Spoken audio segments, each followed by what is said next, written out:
नमस्कार किसान साथियों, स्वागत है आप सभी का एक बार फिर से मालवा की खेती यूट्यूब चैनल पे। किसान साथियों, आपने देखा है कि वर्ष 2024 में लहसुन का काफ़ी अच्छा भाव रहा है, जिस कारण किसान भाइयों ने इस वर्ष लहसुन की बहुत ही ज़्यादा मात्रा में बुआई की है।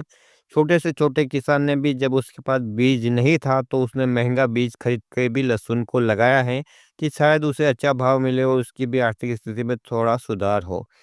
किसान साथियों, वर्तमान में यदि हम देखें तो लहसुन का बहुत रकबा बड़ा है और लहसुन की बुआई का जो समय था किसान साथियों, वो भी लगभग 3 महीने तक चला है। यानी मध्य अगस्त से ही लहसुन की बुआई शुरू हो गई थी, जो मध्य नवंबर तक चलती रही। शुरुआत में किसान भाइयों ने ऊँटी लहसुन लगाया, लेकिन बाद में देसी वैरायटियों को लगाया। किसान साथियों, यदि हम अभी बाजार भाव देखते हैं तो काफ़ी कम है। अच्छी-अच्छी क्वालिटी के लहसुन का जो माल आ रहा है किसान साथी, वो भी बहुत कम भाव बिक रहा है। 1 बीघा खेत से किसान साथी ने यदि उसको उगाड़ कर डाला तो भी उसके बीज का जो खर्चा है, वो भी नहीं निकल रहा है। तो जिससे कि लहसुन के जो किसान हैं वो काफ़ी निराश है इस वर्ष। और किसान साथी, मैं एक बात आपको कहना चाहूँगा कि इस बार जो लहसुन से यदि हमें नुकसान हो रहा है तो वो हो रहा है महँगे बीज के कारण।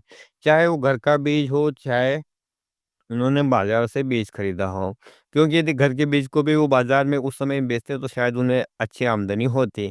वो पछता रहे हैं कि यार हमने बीज लगाकर या लहसुन लगाकर थोड़ी गलती कर दी, हम उसे थोड़ा क्षेत्र में ही लगा लेते, अधिक नहीं लगाते तो अच्छा रहता है। किसान साथियों, यदि पिछले वर्षों की हम तुलना करें तो वर्ष 2024 में जो लहसुन का बाजार रहा है, इतने लंबे समय तक इतना अच्छा स्थिर नहीं रहा है। बाजार तो काफ़ी कई बार कई वर्षों तक तेज हुए हैं, लेकिन किसान साथियों, इतने लंबे समय तक 2-3 महीने तक एक समान भाव रहना और ऊपर बढ़ते जाना, ऐसा पहले कभी देखने को नहीं मिला है। किसान साथियों, इस बार जो लहसुन घाटे का सौदा जो दिख रहा है हमें, वो हो रहा है महँगे बीज के कारण।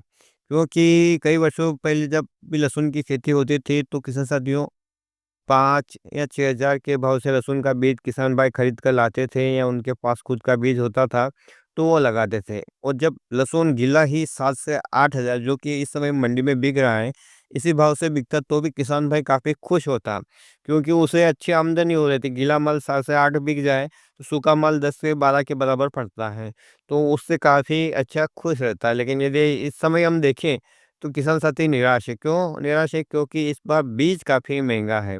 बीज महँगे होने के कारण लहसुन की जो खेती है, इस बार हमें घाटे का सौदा लग रही है। किसान साथियों, अच्छा बाज़ार भाव था जिसके कारण हमने बीज भी अच्छा वाला लगाया। साथ ही अच्छी फसल लेने के लिए इसमें खर्चा भी हमने काफ़ी सारा किया। उसके बावजूद भी किसान साथियों, आज बाज़ार की स्थिति ऐसी है कि हम निराश हैं। किसान साथी, हम कर भी कुछ नहीं सकते हैं कि अब हम करें तो क्या करें? ये समझ में नहीं आ रहा है कि लहसुन को उखाड़ कर बेच दें या इसको स्टॉक रखें? क्या अगले वर्ष लहसुन का भाव रहेगा या ये जो लहसुन हमें अच्छा पैसा देकर जाएगी? इसके बारे में बात करें किसान साथियों, तो जैसा कि आप देख पा रहे हैं कि इस समय काफ़ी से सारे क्षेत्र में पानी की कमी है, जिससे के कारण किसान साथियों, लहसुन की क्वालिटी और क्वांटिटी दोनों का ही फ़र्क देखने को मिलेगा। अगेती लहसुन जो उखड़ कर चली गई है किसान साथियों, उसमें पर्याप्त पानी मिला है, लेकिन जो पछेती लहसुन है वहाँ पर पानी की कमी देखने को मिल रही है, तो उसकी उपज है और गुणवत्ता है वो प्रभावित होगी। और जब उसकी उपज प्रभावित होगी तो उत्पादन कम होगा। और यदि बाजार भाव आगे अच्छा देखने को मिले तो वो देखने को मिलेगा अच्छी माँग होने के कारण। यदि सरकार की एक्सपोर्ट नीति अच्छी रहती है, विदेशों में हमारे देश की लहसुन की माँग अच्छी रहती है, तो फिर बाज़ार हमें अच्छे देखने को मिल सकते हैं। कितने अच्छे देखने को मिल सकते हैं इसके बारे में तो नहीं कह सकते हैं, क्योंकि भविष्य के गर्भ में किसी ने झाँका नहीं है। और लहसुन का रकबा भी इतना बड़ा है जिसके कारण यदि हम एवरेज रूप से भी बात करें तो लास्ट दिसंबर जनवरी तक अधिकतम भाव अच्छी क्वालिटी के 10,000 तक रह सकते हैं। ये मेरा पर्सनल ओपिनियन है किसान साथियों, और एक अनुमान है। मैं आपको गारंटी नहीं दे रहा हूँ कि आपको ऐसा करना चाहिए या नहीं करना चाहिए। तो अब जो लहसुन खेतों में खड़ा है, वो किसान सोच रहे हैं कि लहसुन को उखाड़ कर बेच दें या हम इसे स्टॉक के लिए रख लें। तो किसान साथियों, मैं अपने मत से तो आपको एक बात बता रहा हूँ, लेकिन निर्णय आपको लेना है। ऐसा करना है कि आपको आधा अभी निकाल के बेच देना है और आधा स्टॉक के लिए रख लेना है। क्योंकि यदि भविष्य में माँग बढ़ती है या विदेशों में एक्सपोर्ट होता है, तो अच्छे बाज़ार भाव मिल जाते हैं, तो हमें उस आधे जोखिम भरे लहसुन से भी अच्छी आमदनी हो सकती है। और आधा हम इसलिए अभी बेच रहे हैं कि साथ-साथ हमने बहुत सारे खर्च किए हैं, तो थोड़े बहुत खर्चे हम निकाल सकते हैं, मज़दूरों को पैसा देना वग़ैरह, और हमारी जोखिम है वो भी आधी रह सकती है। क्योंकि भविष्य में क्या होने वाला है, भाव और गिरने वाले हैं या बढ़ने वाले हैं, इसके बारे में हम नहीं जानते हैं। तो आधा जोखिम हम उठा सकते हैं, तो मैं तो आपसे यही कहूँगा कि आप अपने विवेक से निर्णय लें, और आपको क्या करना है, क्या नहीं करना है, ये आप भली-भाँति जानते हैं। आपको क्या फ़ायदा हो सकता है, क्या नुकसान हो सकता है, ये भी आप भली-भाँति जानते हैं। तो किसी भी वस्तु का मूल्य जो निर्धारित होता है, वो माँग एवं पूर्ति से होता है। तो माँग यदि अधिक रहती है विदेशों में, तो किसान साथियों निश्चित रूप से बाज़ार भाव अच्छा मिल सकता है। और यदि माँग नहीं होती है, एक्सपोर्ट नहीं होता है, तो किसान साथियों, ये जो बाज़ार भाव हैं, ये लास्ट कंडीशन तक ऐसे ही रह सकते हैं, क्योंकि इतना बम्पर उत्पादन हो सकता है। साथ ही इसकी क्वालिटी और क्वांटिटी पे, जैसा कि मैंने आपको बताया है कि आपको क्या फ़र्क देखने को मिलेगा।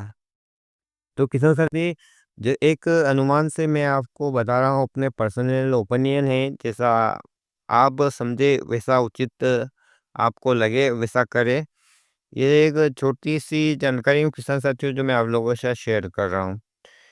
इस बार जो बाज़ार भाव कम देखने को मिला है, तो इससे जो अगला वर्ष है, जो उस समय किसान साथी, बहुत सारे किसान भाई निराश हो जाएँगे और वो लहसुन को नहीं लगाएँगे। लेकिन सबसे बड़ी गलती वहीं पर हो जाती है कि हमने एक वर्ष घाटा खा लिया, तो दूसरे वर्ष हम नहीं लगाते हैं, और मान लो उस वर्ष अच्छा भाव मिल गया, तो हम फिर बाद में पछताते हैं कि यार थोड़ा बहुत लगा लिया होता तो अच्छा रहता है। तो लहसुन का तो गणित यही कहता है किसान साथियों, कि आपको इसे थोड़े क्षेत्र में ही हर वर्ष लगाना चाहिए। 1 वर्ष से आपको घाटा हो गया, 2 वर्ष से आपको घाटा हो गया, और अगले वर्ष यदि आपको अच्छी आमदनी होगी, तो पिछले 2 वर्षों का खर्चा भी निकल कर आपको अच्छा लाभ भी हो जाता है। तो यदि आप एक सामान्य किसान हैं, तो 1.5 से 2 बीघा में इसे आप लगाइए। थोक भर के आपको नहीं लगाना। आप छोटे किसान हैं, तो थोड़ा और भी रकबा कम कर सकते हैं। बड़े किसान हैं, तो थोड़ा रकबा और भी बढ़ा सकते हैं। आपके पास पर्याप्त तो पानी होना चाहिए कि लास्ट कंडीशन तक आप अपनी बाकी फसलें लगाएँ, इस हिसाब से लगाएँ कि लहसुन की फसल को लास्ट कंडीशन तक पानी मिल सके। क्योंकि इस बार जो समस्या आई पानी की, साथ साथ बहुत बड़े क्षेत्र में आई है, और सबसे ज़्यादा प्रभाव इसी फसल पे आपको देखने का मिलेगा। जो कल का विकास है, वो छोटा रह जाएगी। इस वर्ष से जो उपज आ रही है, वो भी बहुत हल्की आ रही है, यूँ कहें कि बहुत कम आ रही है किसान साथियों। हर वर्ष की तरह उसका उत्पादन नहीं निकल रहा है प्रति एकड़ के हिसाब से। और आगे जो पछेती लहसुन है, उसके बारे में आपको और भी ज़्यादा देखने को मिलेगा कि कदम का साइज़ अच्छा नहीं बना है, उसकी जो क्वालिटी है वो भी अच्छी नहीं बनी है। तो ये आप आगे आने वाले समय में मंडियों में देख पाएँगे। तो किसान साथियों, फाइनल में मैं आपको यही कहना चाहता हूँ कि आप अपने विवेक से निर्णय लें, और आधा रख सकते हैं, आधा बेच सकते हैं। भविष्य में क्या होने वाला कोई नहीं बता सकता, कोई गणित नहीं, कोई ज्योतिष नहीं। अच्छी माँग रहेगी तो बाज़ार भाव अच्छा आ सकता है, लेकिन अधिकतम जैसा कि 2024 में आपको देखने को मिला, ऐसी संभावनाएँ बिल्कुल भी नहीं लग रही है कि इतना अच्छा बाज़ार भाव मिल जाए। तो आप अपने विवेक से निर्णय लें। किसान साथियों, यदि आप स्टॉक करना चाहते हैं लहसुन का, तो आपको कौन-सी क्वालिटी का लहसुन लेना चाहिए, कौन-सा नहीं, इसके बारे में यदि आप जानना चाहते हैं, तो कमेंट में मेंशन करें। मैं आपको बताऊँगा अगले वीडियो में कि आपको किस प्रकार का जो कण का साइज़ है, और किस प्रकार की क्वालिटी को आपको स्टॉक के लिए रख सकते हैं, जो लंबे समय तक खराब नहीं होवे। किस भाव से लेना उचित रहता है, और कितने लंबे समय तक स्टोर कर सकते हैं, किस प्रकार से स्टोर करें ताकि वो ख़राब ना हो, उसका वज़न कम ना हो। इसके बारे में यदि आप जानना चाहें, तो कमेंट में मेंशन ज़रूर करें। आपका विचार क्या कहता है कि आगे बाज़ार भाव कैसे रह सकते हैं, ये आप कमेंट में मेंशन कर सकते हैं। जिन किसान भाइयों की अधिकतम कमेंट देखने को मिलते हैं पॉज़िटिव या नेगेटिव, उस हिसाब से भी आप निर्णय ले सकते हैं, क्योंकि संभावनाएँ कैसी लग रही है, आपका मन भी कह रहा होगा। तो किसान साथियों, एक छोटा-सा अनुभव आप लोगों के साथ शेयर किया, उम्मीद करता हूँ आपको पसंद आएगा। पसंद आए तो प्लीज़ वीडियो को लाइक कीजिएगा और चैनल को सब्सक्राइब कीजिएगा। और अन्य किसान भाइयों के हित में इस वीडियो को शेयर करना ना भूलें। फिर मिलते हैं एक नए वीडियो में एक नई जानकारी के साथ। तब तक के लिए जय हिंद, जय जवान, जय किसान।